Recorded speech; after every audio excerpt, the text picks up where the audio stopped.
Spawny gotta do? What?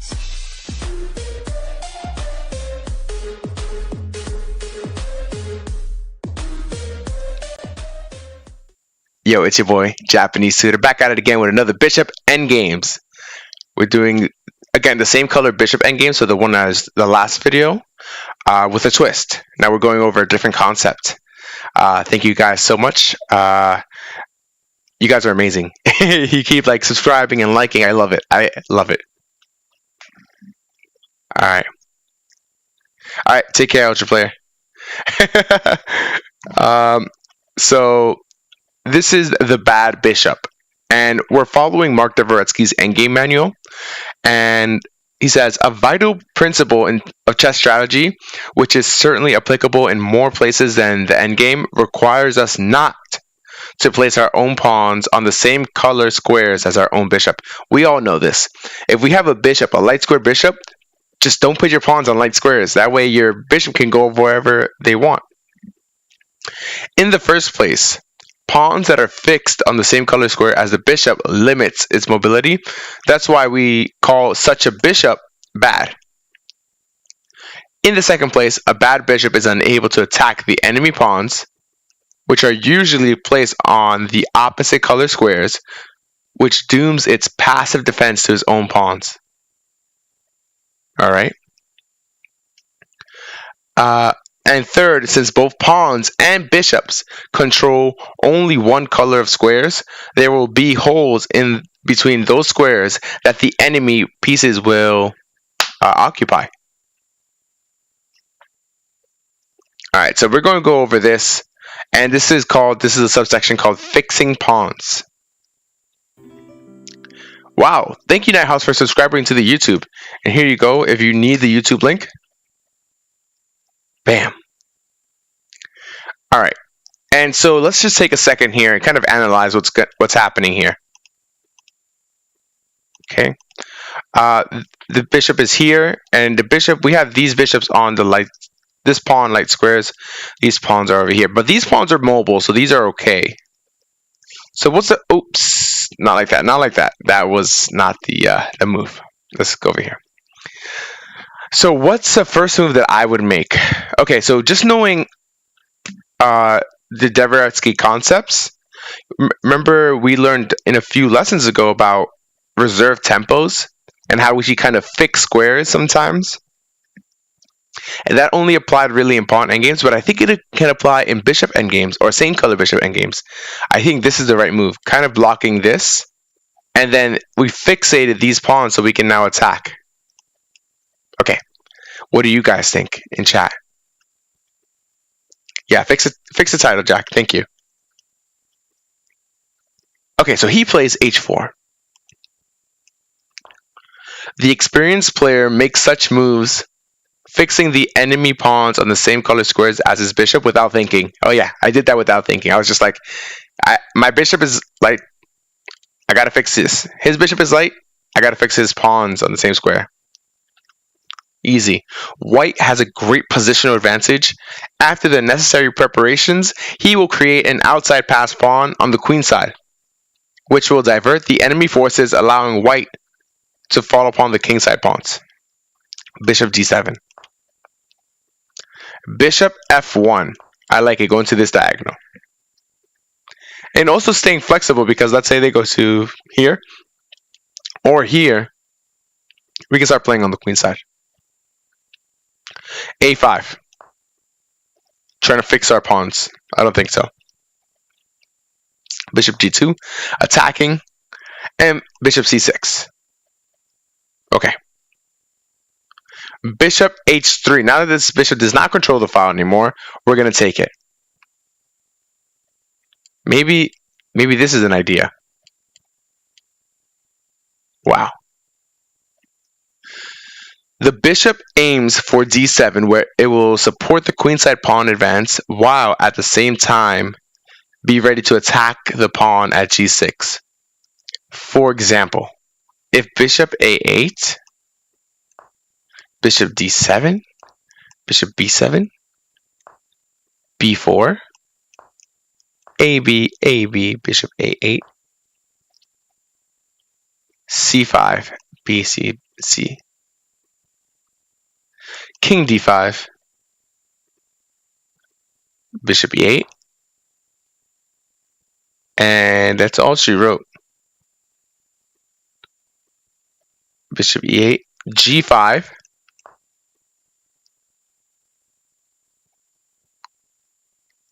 so g5 was like exclamation mark. hg, hg, king captures c5. After the king captures on c5, we play bishop g6, attacking this pawn. Bishop d5, takes on e4, bishop g8, king f4, king d6, king f5, king e7, king g6, and this is winning. On here, obviously, we just play here. Or we can even play up here. Whichever one works. But king h6. And we have 2 pawns for the tempo, so let's say the king goes here. We can play here. And we're good. Okay, very nice. I like that one. But let's see what they play after h3. So that's not exactly what happened, or that's not the best try. It was just one of the ideas. So after bishop h3, they play b5. This is not a Kramnik game. This is Averbach versus Veresov in Moscow, 1947. Planet Chess Club. And I'll just write down the names for you guys in chat. And also on YouTube, I'll have the games linked down below.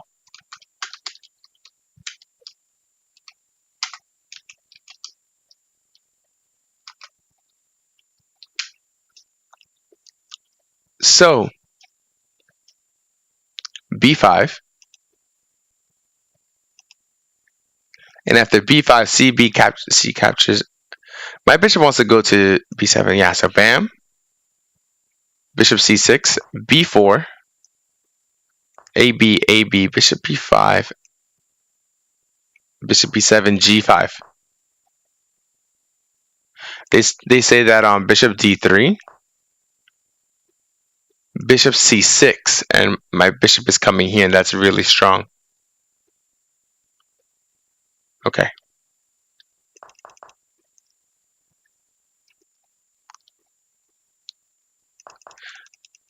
So g5,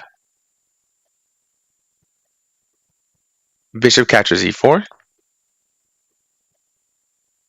g captures h, gh, bishop a4.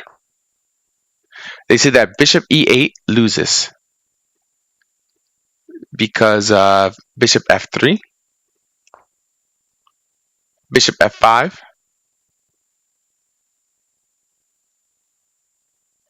bishop e8 loses because bishop f3, king f5, bishop e2, and I guess now we're going to promote, right?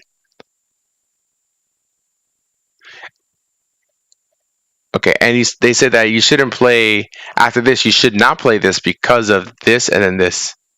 And it's a draw. So that very important, bishop e2.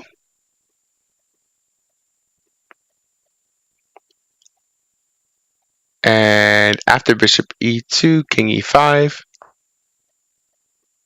bishop d3, bishop d7, bishop g6. I guess they give up the pawn. King d5, trying to get the other pawn instead. Captures c4, bishop e2 check. King takes b4, h5, bishop f5, bishop d3, right?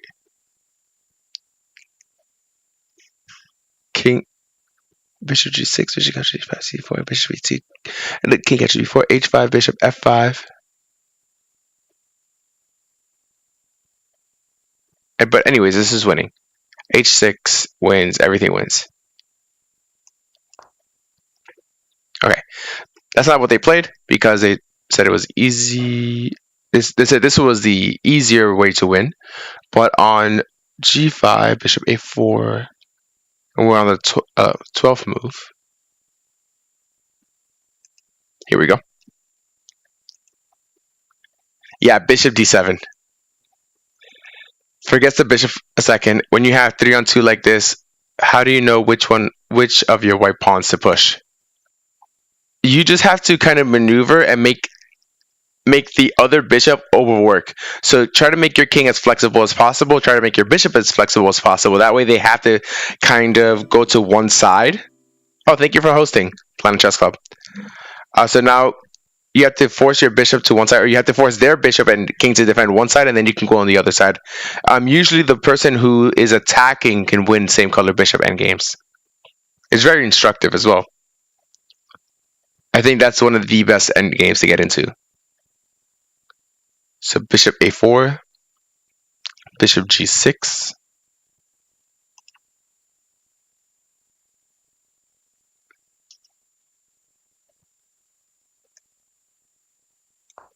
Bishop D1, B5. Okay, and our point is that we want to get this promoted. King Z5.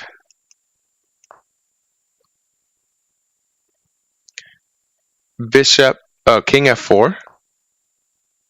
King C5.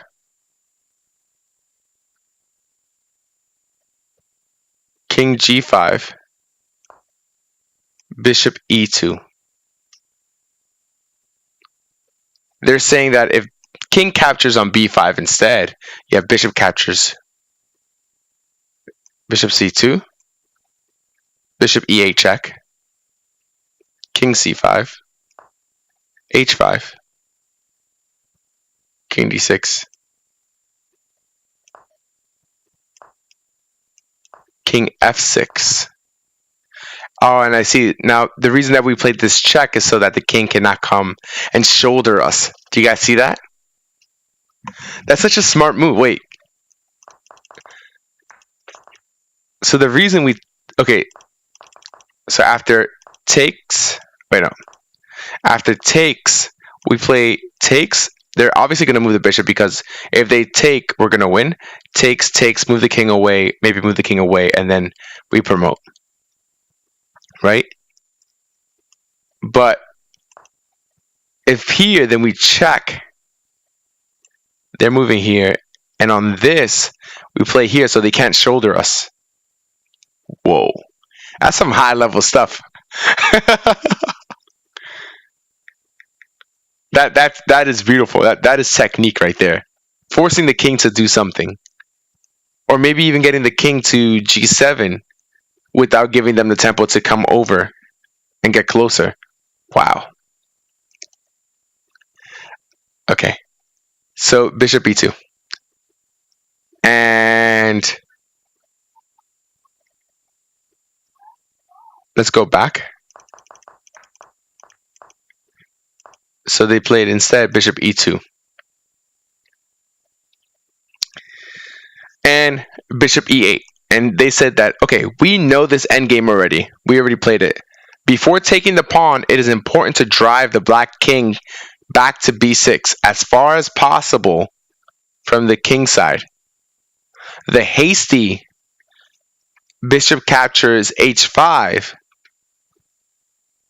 bishop captures B5, leads only to a draw. So what we have to play, we have to play bishop E8. We're not going to take immediately. So instead of taking, we play bishop E8.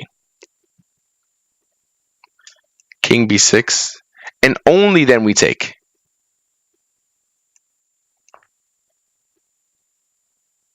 Bishop captures B5. The reason is, okay, let me show you guys.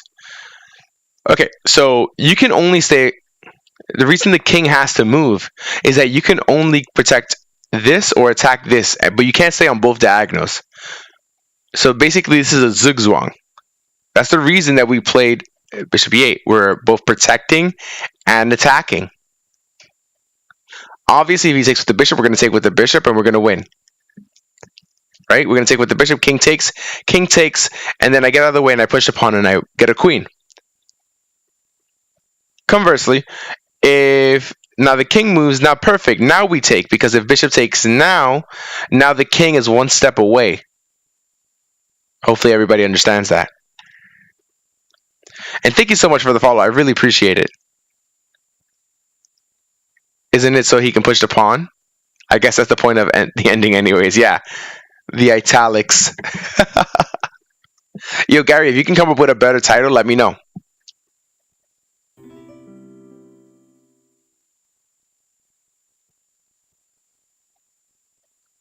Like, this is amazing. This is such like a rich endgame. So after he is out of the box. Yo, GM Kanzi, what's up? Congratulations on partner, brother. So after, oh, so look at this. So here, you're supposed to play bishop e8 instead of taking the pawn, so that they're in zugzwang, so they have to put the king, they have to make a null move. They can't move away, right? Because we just play b6, and we drive the king even further. And once the king goes further, then we can take. Right, so b6, and now we take, because this is what they're saying is happening, and then bishop goes to g4, bishop e8, blocking it from coming to this square, bishop f5, king c7, bishop g6, king d8, king f6, and boom, boom. That's what we're threatening, and also we block all the diagonals so our pawn can now push.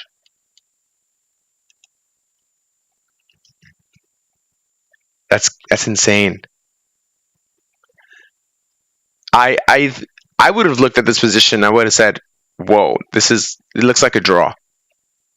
Like, it looks like, you know, black can hold, but really he can, as long as you have the right ideas." This is how the position started, you know?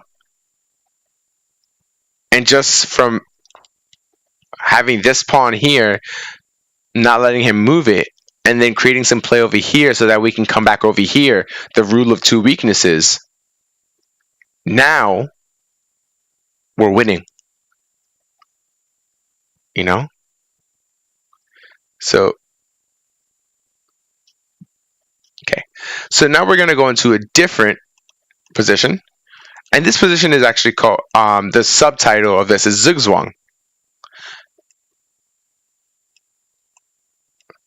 Does anybody know what Zugzwang means?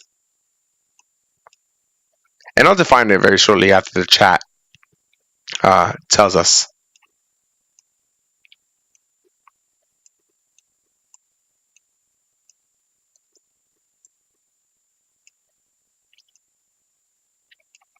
Oops, wrong king. Okay. And it is white to move here. So I'm just going to read from the text. With a bad bishop, the weaker side's defensive hopes are often destroyed through zugzwang. And here is the simplest example.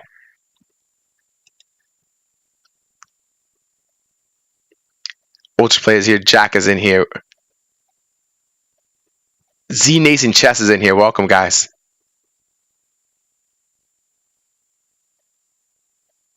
Yeah. Midnight Rhino, welcome. Okay, so Zugzwang is basically where you wish you could pass your turn. Your position is so bad, but if it was you to move, it would be good for you.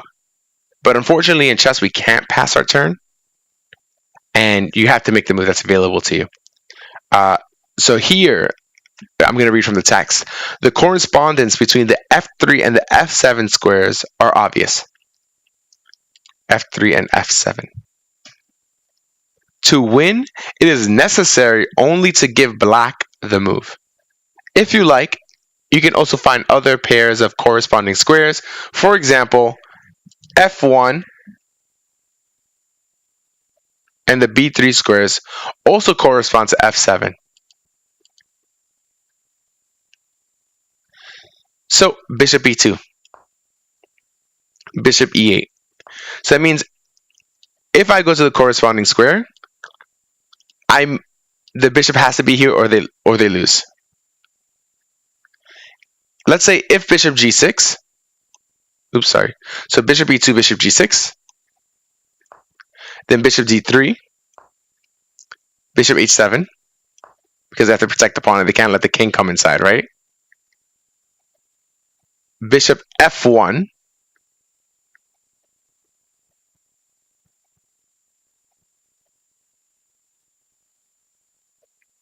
bishop g6.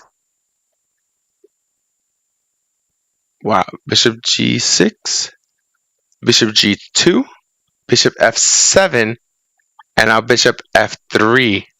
And now he's in zugzwang, right? It's black to move, and the bishop cannot cover here and here. No pawn push is available, and we're coming in. Do you guys see that? That is beautiful. Basically, we have to give black the turn back. Saying, we don't want to move. We want you to move so you can make a bad move. And you have to hold everything. So let's look at that maneuver one more time. Bishop here, maybe threatening to play here. Let's say, and this is also part of the text. So, bam, bishop g6, bishop d3, bishop h7, bishop f1. And let's say they play bishop g8, and we play bishop e2, bishop f7, because that's the only way they can protect the pawn. And now bishop f3.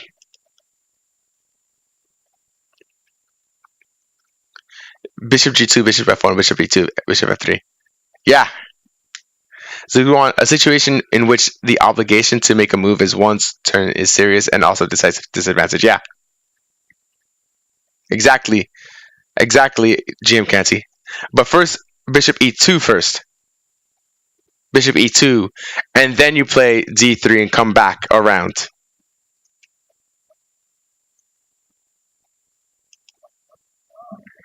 All right. So let's see what they actually played in the game. So in the game,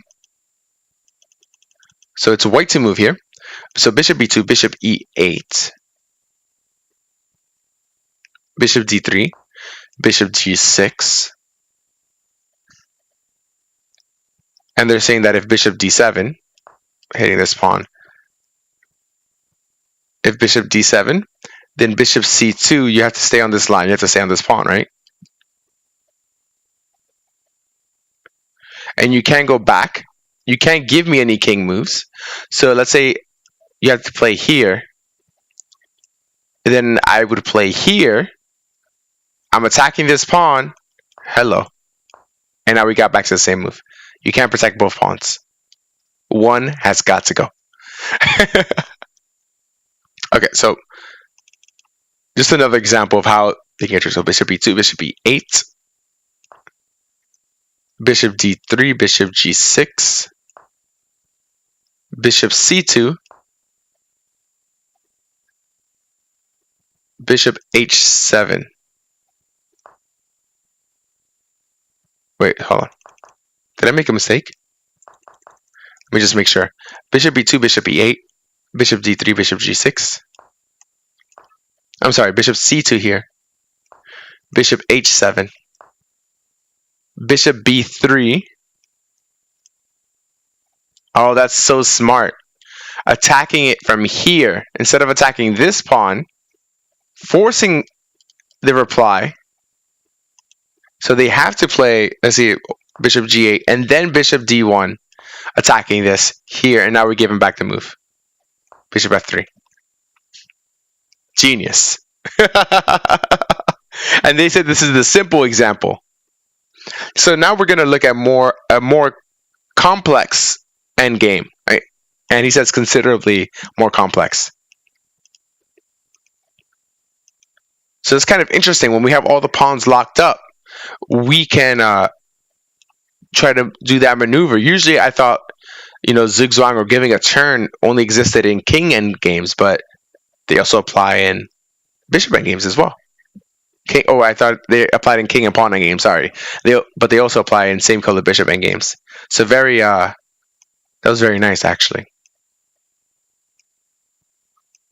All right, and we have this, and we have 2 pawns here. And yeah, if you are following with us, we are on page 109.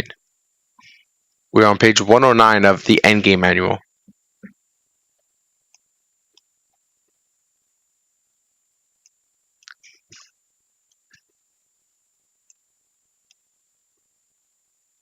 Okay.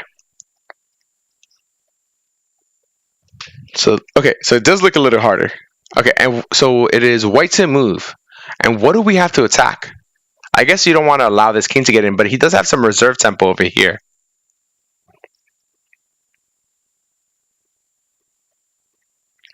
Do we play this?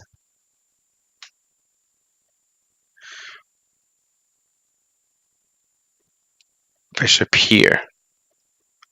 This is interesting. Okay, so what do we play? Okay, so actually bishop e1 is actually the best move, right? Because we're trying to attack different squares and make the bishop commit. B6, bishop b6. And they say that after, so hold on, let me just go ahead and put this white to move. This is the red move. This is what they played in the game, but they said after bishop c7 protecting the pawn, bishop c3, black is in zugzwang, and must put another pawn on the same color as his bishop, making his opponent winning task that much simpler. So g5, bishop b2, bishop d6, bishop c1, bishop e7. Wow.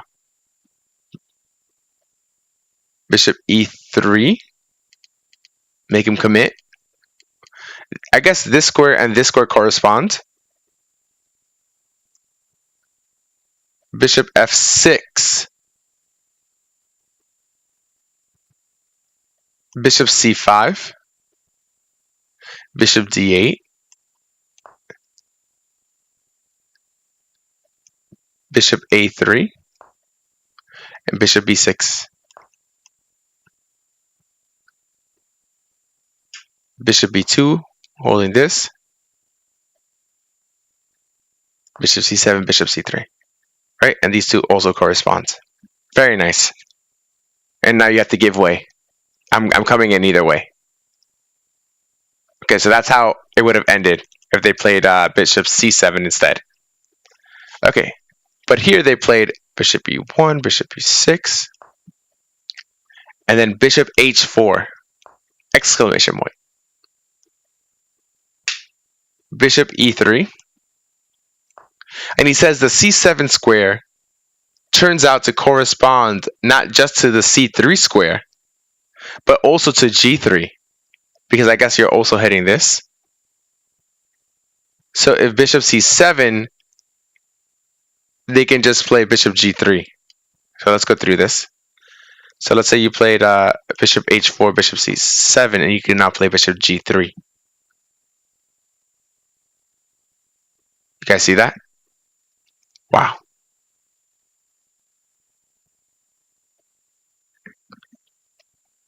And now bishop d6.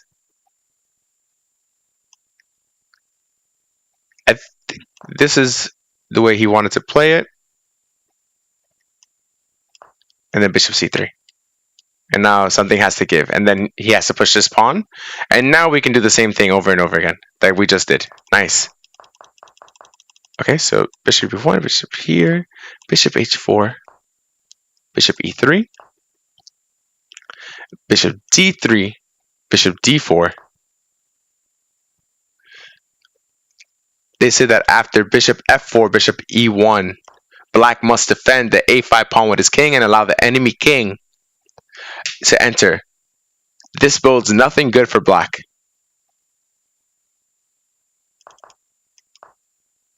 So after bishop d4, you play bishop h2. And this is the point here. Bishop b2, bishop g1, bishop a3, bishop f2. I want to get here. Or maybe in some cases, I'll even play here and here, or here, depending on what you play. Bishop a2, bishop b2, bishop e7,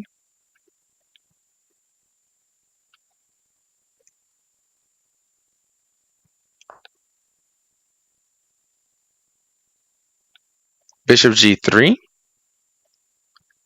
bishop f6, and by means of a series of accurate maneuvers, and this is a game actually by Shabalov, so Shabalov is white, has achieved his aim. The bishop has been deflected onto a poor diagonal. On the other hand, there was no longer any choice.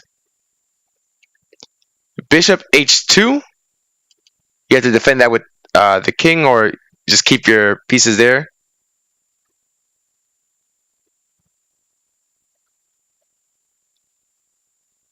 Let's see. Bishop f6.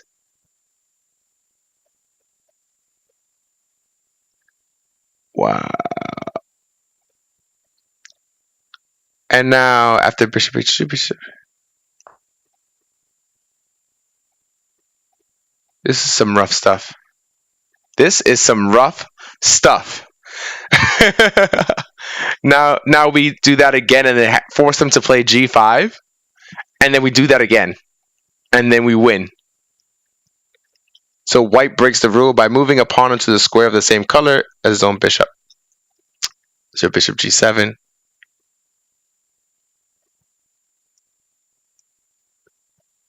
Nice. Okay, so now we're going to go into the next one. Renegade pawns. New analysis. This is some interesting stuff, guys. Like, that was so cool. Like, how you can just get the tempo or give them back the tempo with the bishops. There's a common saying that with the knights, you can never give a tempo back, but with the bishops, you can. And I saw that here. This is actually my first clear example of it that I've showed on stream with the bishops. Okay, so let's set up the position first, and then I'll read what he has to say.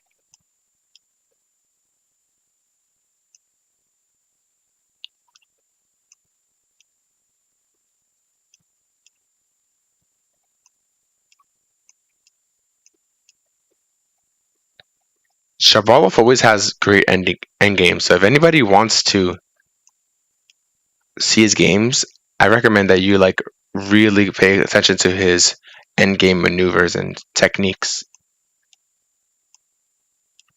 Him and Capablanca, my two favorite end game artists, and Pachenko actually. Pachenko's are amazing. Alexander Pachenko. Okay, so this is the position. It is white to move. Perfect. So in chess, there are no absolute laws. Even so important and generally useful an axiom as the unprofitability of placing one's own pawn on the same color squares as the bishop must occasionally be broken. So basically what he's saying is, even if they have, even if they say not to put your squares on the same colors as your bishop, sometimes rules are meant to be broken. And I guess this is one such case. So here are possible reasons why you would do this. To restrict the mobility of the enemy's bishop by using one's own pawn as a blockade. The need to undermine the enemy pawn chain, and the attempt to create an impregnable fortress around the bad bishop. The first and third points are illustrated by the following case, which is this one right here on the stream. Okay. So does anybody in chat have a solution for this? Hey, Kate, how are you? Does anybody have a solution or what they think they would do if let's say you were in this endgame?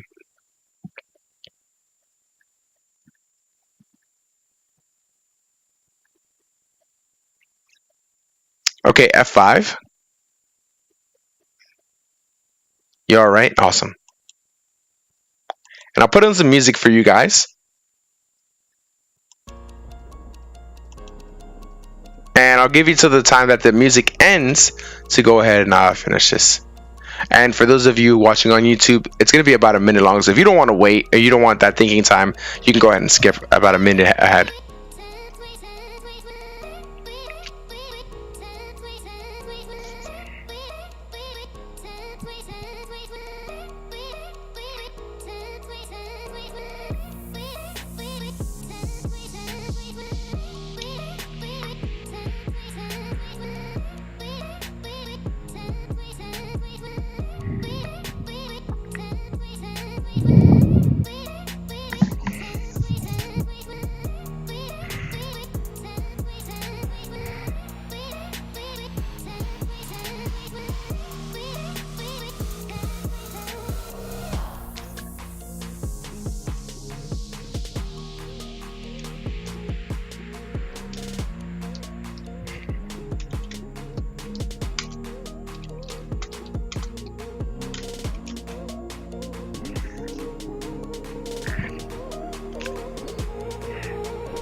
All right, it's time to come back from this.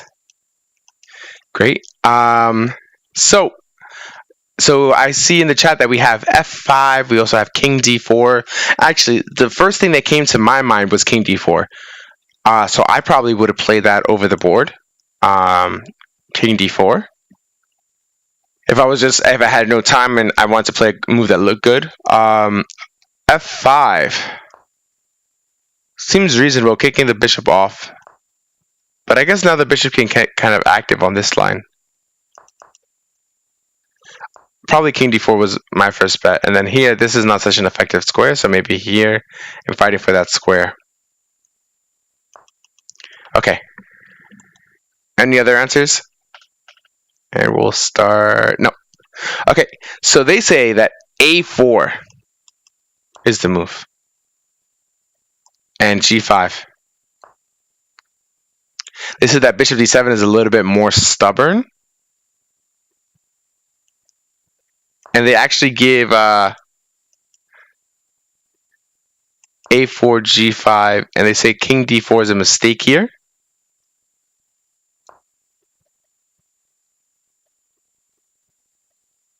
Like, okay, so like if Bishop D7, King D4. In view of takes, Bishop C6, E4, G5, E5 check, FE, FE, Bishop E7, and Black should get a draw. So they're saying that this is the best line, G5, D4, now King D4 actually. If after G5, if they don't play Bishop D7. Bishop F7, Bishop F3, Bishop E6, protecting the pawn, B4, Bishop, oh sorry, this bishop is on King D4, Bishop F7, Bishop F3, Bishop E6, F5, here, B4, Bishop E8, B5. So White's pawns have maximally restricted the enemy's bishop. Now he brings his bishop around to B3 and he plays E3, E4. When he thought up his plan, white had to calculate exactly the pawn endgame that arises by force. So imagine maybe 8 moves ago, he had to think about this possibility. So basically, he had to calculate 10 moves deep, 10 or 12 moves deep. Wow.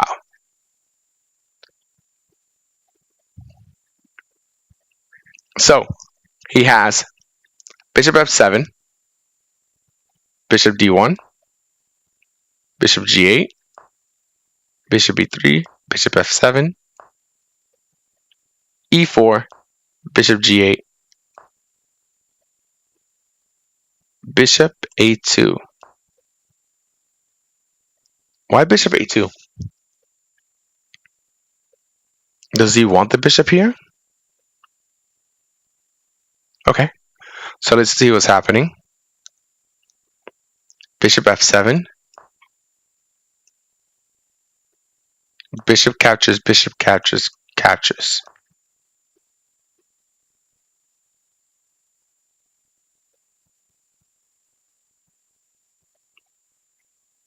So he played king c7 and king c3.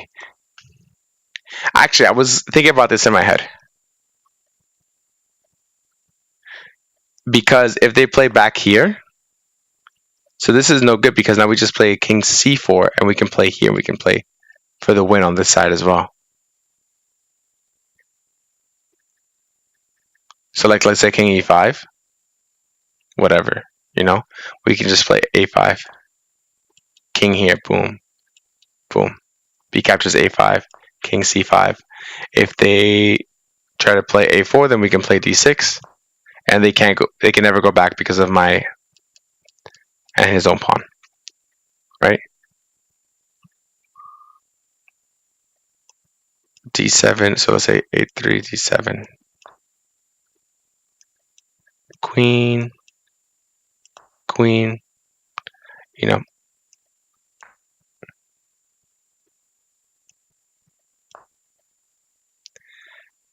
They say it's winning, but there's probably a simpler way to finish this. But that's not the scope. So bishop d7. Let's go into what happened. Take, boom, boom, c3. King d6. Oh, actually, this happened. This did happen. King e5, a5. Yeah, actually, this happened. Sorry, guys. c5, a4, d6, b6 check, king c6, a3, d7. Sorry, guys. a2, queen, queen, d6 check.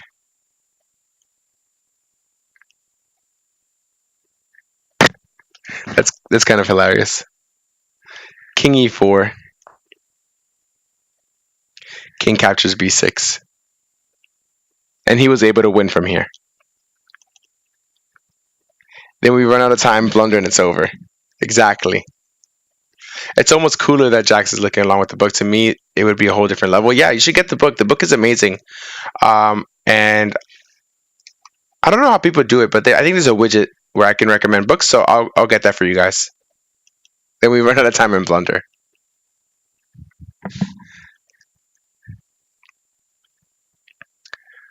And now we're going to do an example of the undermining theme.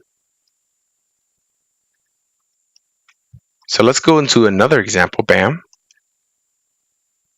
This is black to move.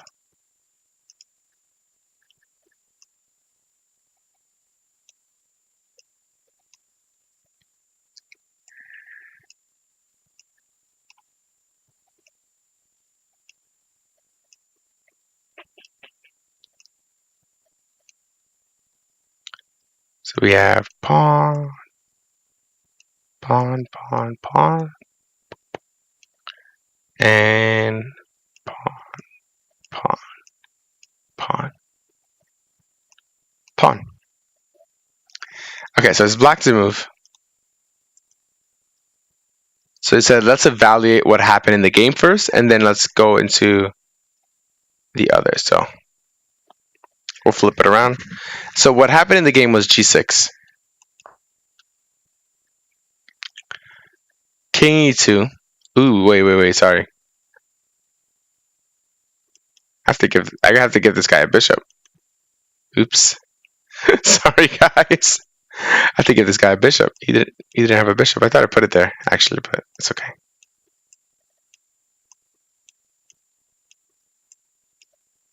I think it's like that.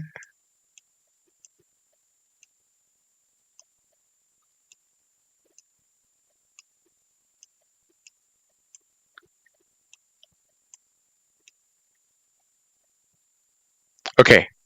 Now it's black to move. Done. Okay. So you play g6 and king e2.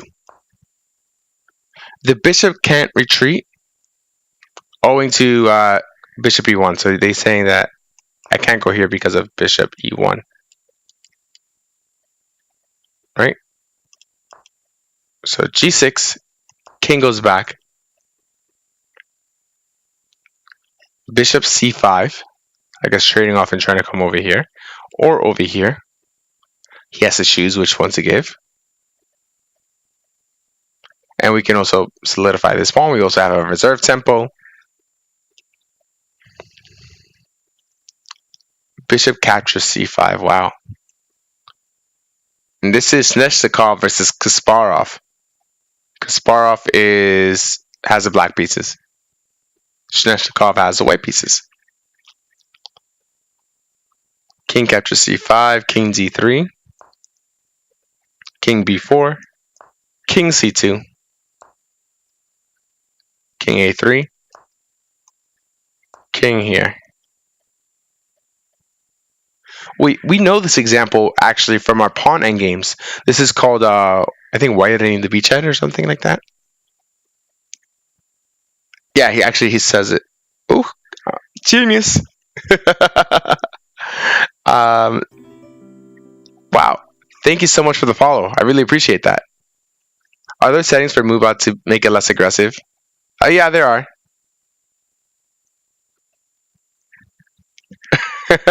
Vincent, that's funny. That's funny. All right, so after 6, king b1, a5, king a1, a4,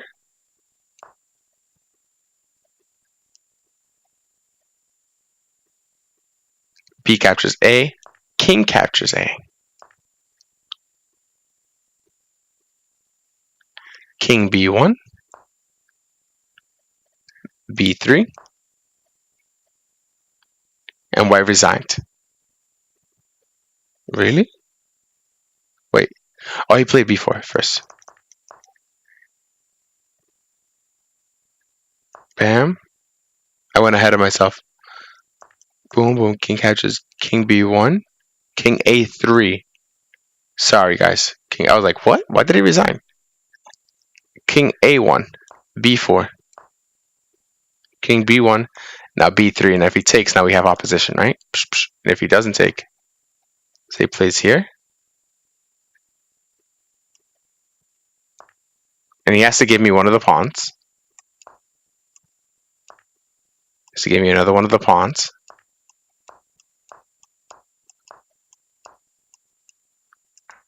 Checkmate. This is amazing. So it was really, really nice. So let's see what he says.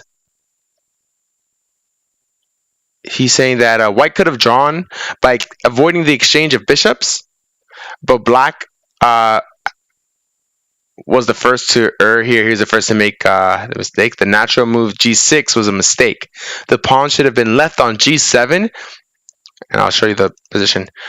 The pawn should have been left on g7 in order to support the undermining of with f7, f6. The right way to obtain a zugzwang was by making a waiting move with the bishop. So instead, bishop a5, king e2, And then black could have also tried for the win with undermining, like this, or like a4, a5. But even Kasparov can make mistakes, right? But he was able to win this one. But even Kasparov, in his prime, made mistakes. But that's it for me today. Hopefully you learned something from this and you can implement it into your game. We learned a lot today, and thank you for sticking through with the whole video. This is Japanese Tutor, and if you enjoy what you saw here, consider subscribing, consider liking the videos. Let me know what you found difficult, easy, and let me know your games and your favorite end games. That's all for now.